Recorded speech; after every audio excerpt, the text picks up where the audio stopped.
Hello টুকিরা, আসসালামু আলাইকুম। তোমরা সবাই কেমন আছো? আশা করি ভালো আছো। আমি ভালো নেই, কারণ আমার এক্সাম চলছে। গাইস, আমি দিনরাত ভাইবেই পাই না আমি পরীক্ষা কেন দিচ্ছি। আমার মার কাছে তো সারাদিনই আমার পরীক্ষা দিয়েই যেতে হয়। এখন আমি এ কথা কেন বলছি তোমরাই শোনো আমার দুঃখের কথা।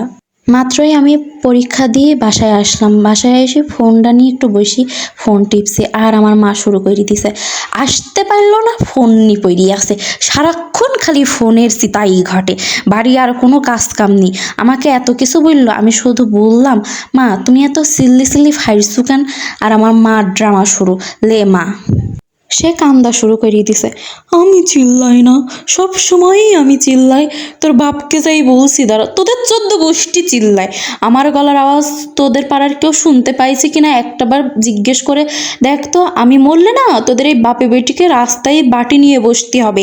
টাকা রোজগার করলেই সব কিছু হয় না, তোর বাপকে বলে দিস। এই গরমের মধ্যে কে রান্না করবে রে? আমার মতো সবাই বলদ নাকি? হ্যাঁ, তোদের 14 গোষ্ঠী চিল্লায়, তোদের 14 গোষ্ঠী শয়তান জানোয়ারের বাচ্চা। তারপরে আমি মনে মনে ভাবছি, মা তো ঠিকই বলছে। আহারে মা, মা তো কত কাজ করে, আর আমি সারাদিন ফোন ঘাঁটি, একটা কাজও করি না। না, আমার এই বাড়িতে থাকাটাই উচিত না। আমি আমার মাকে বললাম, মা আমি আর এই বাড়িতে থাকতে পারছি না। আর আমার মার রিয়াকশন মারাত্মক লেভেলের। উত্তর দিল, বলছে তো কেউ আমরা আর এই বাড়িতে রাখতে পারছি না, দয়া করে চলে যা।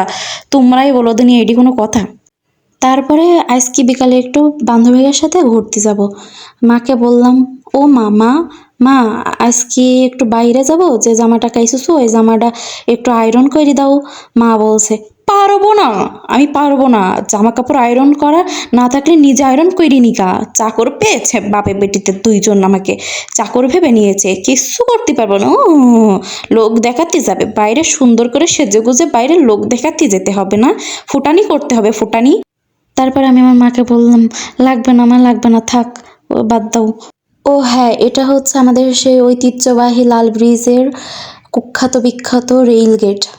এই লাল ব্রিজের নাম কেন দেওয়া হয়েছে তোমরা কি কেউ জানো? আগেকার মানুষদের খুন করে ওদের রক্ত দিয়ে এই লাল ব্রিজগুলো রং করা হয়েছে, তাই এই লাল ব্রিজের নামকরণ করা হয়েছে লাল ব্রিজ নামে। যাই হোক, তোমরা কিন্তু কাউকে বললো না আবার। তখন মা বলছে, ওসব বাদ দে, আজুরি কাজ না করে ওই থালা বাসনগুলো বের কর, একটু মাঝামাঝি কর।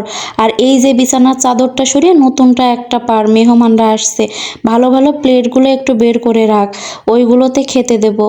এরপর আমি শুধু বলে ফেলেছি, হ্যাঁ লোক দেখাতে হবে না, লোক দেখাতে হবে, ফুটানি দেখাতে হবে। আর আমার মা আমাকে ধপকে স্যান্ডেল দিয়ে পিছন দিয়ে একবারে মেরিয়ে দিছে। তোমরাই বলো দিনি, এইটা কি ঠিক কাজ করলাম আমার মা? আমি তো সত্যি কথাই কলাম। তারপরে এই মাইটটার খাইয়ে আবার বাড়িতে একটু বাইরে বের হলাম। আর বের হওয়ার সাথে সাথে 10 মিনিটে 140 বার মার কল দি বলবে, এই কনেরে তুই তাড়াতাড়ি চলি আয়, তোর বাপ কিন্তু বাড়িতে চলে এসেছে। তোর বাপ কিন্তু আমার সাথে চিল্লাচিল্লি করছে, আমার কিন্তু জিজ্ঞেস করছে বাড়ি থেকে কখন বের হয়েছে। আমি বললাম কিছুক্ষণ আগে বের হয়েছে, বেশিক্ষণ কিন্তু ঠেকাতে পারবো না মানা। আমি কিন্তু আর ঠেকাতে পারছি না, বাড়ি আয় তাড়াতাড়ি। এইদিকে মার কথা শুনে তাড়াহুড়া করে চলে আসলাম। আমি আইসে দেখছি বাপ ঘুমাচ্ছে। গাইস, অনেক কথা তো হলো, এবার কাজের কথায় আসা যাক। এখন থেকে আমার ভিডিওতে যে যে যত বেশি লাইক কমেন্ট শেয়ার করবে তাকে আমি গিফট করব লটারির মাধ্যমে। তাই সবাই বেশি বেশি লাইক কমেন্ট অ্যান্ড শেয়ার করে দেবেন আমার ভিডিওতে। আর আপনারা বলে যাবেন আলমডাঙ্গার কোন এলাকা বা কোন গ্রাম নিয়ে ভিডিও বানাবো। আপনারা যেখানে বলবেন আমি সেখানেই ভিডিও বানাবো ইনশাল্লাহ। সবাই আমার ভিডিও এতক্ষণ দেখার জন্য শেষ পর্যন্ত আপনাদের সবাইকে অসংখ্য ধন্যবাদ। সবাই ভালো থাকবেন, সুস্থ থাকবেন, আল্লাহ হাফিজ।